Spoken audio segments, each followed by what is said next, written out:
Random Shark.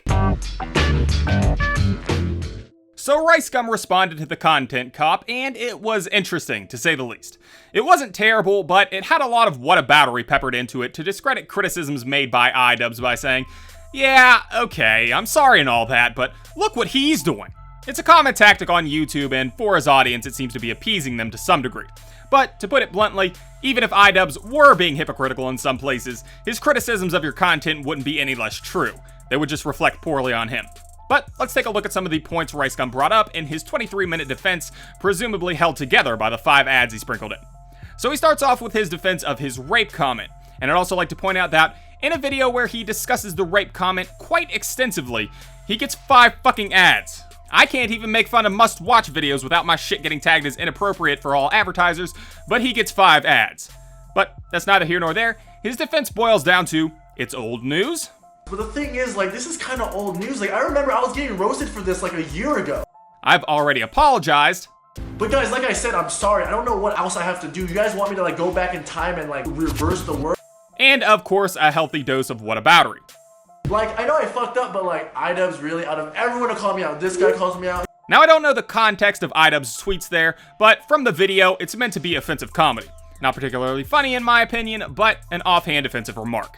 As for the tweets, they look bad in the context given, but I'd have to assume again that it's offensive comedy. But since I don't know what the context is, I can't really make that call. But the difference is, I highly doubt iDubbbz was saying, "I'ma rape your daughter," to an actual rape victim. Whereas in your context, that's exactly what you were doing. It's hardly the same case to be made unless that's the hidden context of the tweets. Oh, and he also calls up the girl from the "Did It Feel Good Though" video, but we'll talk about that later. You remember that one time when we were like live streaming? You remember that, right?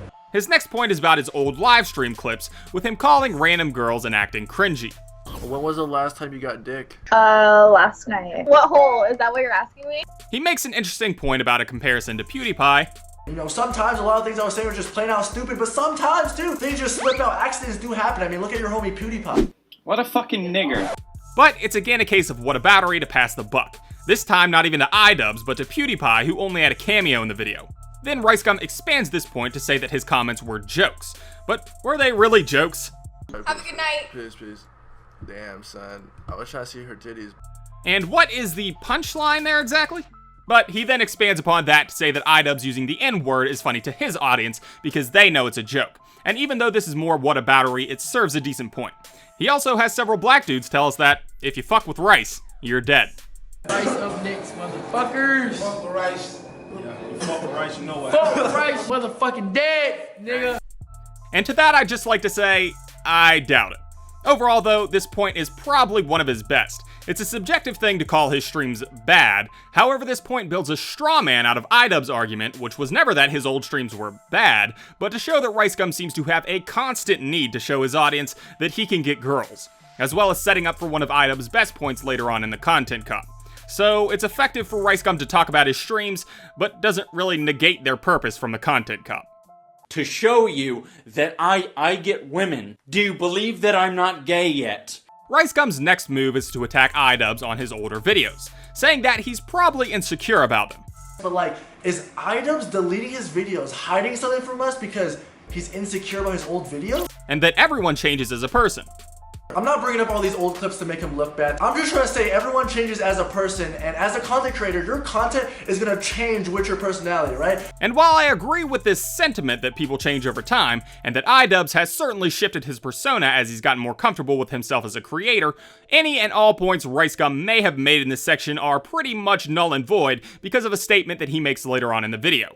How are you gonna tell me who I am as a person? As if you know me. Get off of my dick. So if iDubbbz can't make assumptions about your content, seems a bit hypocritical and moronic to make assumptions about why he got rid of his older videos. And chances are it had less to do with insecurity and more to do with a huge shift in genre, considering he decided to make an entire channel dedicated to games instead of continuing it on his main. Hey everybody, and welcome back to another episode of GTA 5. Today we'll be looking at a few different mods. The next point is about RiceGum's flexing.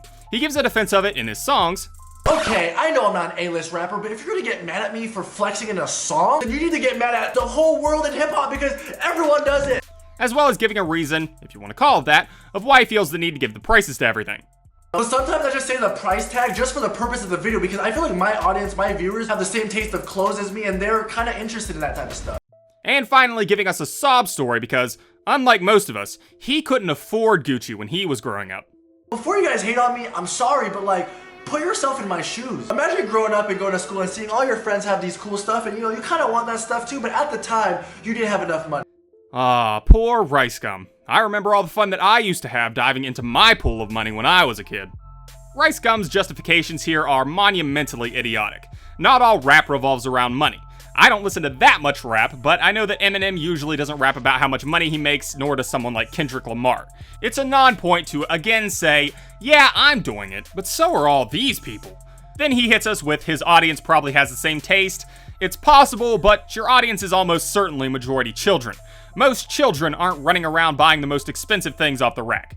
Then the sob story accentuated with sad music, it's just an appeal to a reason why he's showing off that has no real weight to it. And one day I decided, you know what, I'm tired of being broke, let's try to get rich, you know? We then go to the 10-minute mark point where RiceGum's reasoning again boils down to whataboutery and again deals with PewDiePie. Which, okay, good argument against PewDiePie, I guess? But just because PewDiePie is doing something doesn't vindicate anyone else. It's just another non-point, this time not even relating to iDubbbz. I find this pretty ironic that your friend and someone that was in the video roasting me is someone that does it more than anyone on YouTube. RiceGum then makes the point about iDubbbz claiming his videos aren't jokes when iDubbbz doesn't know him, which is what I showed earlier. All my videos are jokes. I don't know how he's gonna tell me what my videos are or aren't, you know what I'm saying? Like, before getting to one of the main points of iDubbbz video about filming without consent, where RiceGum again uses the 2 years ago card, as well as makes the claim that he wanted the girls to act natural, so that's why he didn't tell him. Live streaming and someone asked me, am I live? And I'm just like, no. Just so they're just more natural because as soon as they know they're live, they're gonna start acting weird and all awkward. Before again going back to the, look, iDubbbz does it too. However, iDubbbz actually knows a lot about filming people without consent. So for the girls acting more natural, I mean, it's a justification, I guess, but it doesn't really matter what your intentions for doing it were. It's not really a valid reason for doing it, so why even bring up your motivations? And as for iDubbbz recording you without his consent, fair enough that you wanted him to take his criticisms to your face. But like, if you don't like me that much to be, talking shit without me knowing and then talking shit online, at least come up to me and say it to my face. But it is hardly comparable to you talking to girls on Omegle, telling them that you're not recording, and apparently trying to get them to flash you in front of an audience of thousands. I got cleavage. We do the cleavage. Boom. There's the cleavage. He also brought up a few other things, like discussing the clickbait challenge and why he didn't go through with it. And some people that were participating in the challenge, they started clickbaiting the tragedy, right? Like, it would be this title about the tragedy, and you would click on it, and the first thing in the description was RiceGum clickbait challenge. Fair enough, but still not truthful to your audience, as well as 2 other miscellaneous things that really made this a much stupider video than it could have been if it was just a straight response. For the first one, he decided to call up the girl from the Did It Feel Good Though video and make a sketch out of it that made no fucking sense. First calling her up and apologizing to her, then having her do a faux strip dance on a stripper pole because apparently she's a stripper now, and then taking her on a shopping spree. Which I guess gives us the moral that if you make offensive comments to someone who was raped, you can just buy them off with lingerie and a dollar gun. He also made a point to say that iDubbbz has been basically stalking him. Get off of my dick. But since iDubbbz is like my biggest fan ever, I mean, he remembers everything. This guy literally spent the last month, year, who knows, researching on me. And now he's finding every way possible to hate on me. Like, he made a 30-minute video. This guy is literally in love with me. He is obsessed with me. Get off of my dick, bro. And look, RiceGum, it's called research. I know you aren't very familiar with the term because you're out here making daily vlogs and kidnapping Logan Paul's roommate, but if you want to make a well-informed video, it's something that you should probably learn to do. Otherwise, you'll make something similar to this, where all your points boil down to, guys, I'm sorry, but look what he's doing.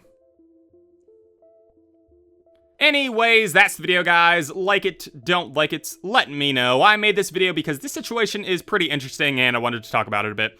Before writing this, I thought RiceGum's response wasn't really that bad on my first watch, but going back through every point, he counters with a contextless counter of, look what iDubbbz and company did, addressing everything with superficial sorries that didn't come across as anything other than asinine. Either way, though, I can tell you that his response diss doesn't sound like he's learned anything. Shark pride for life, bruh.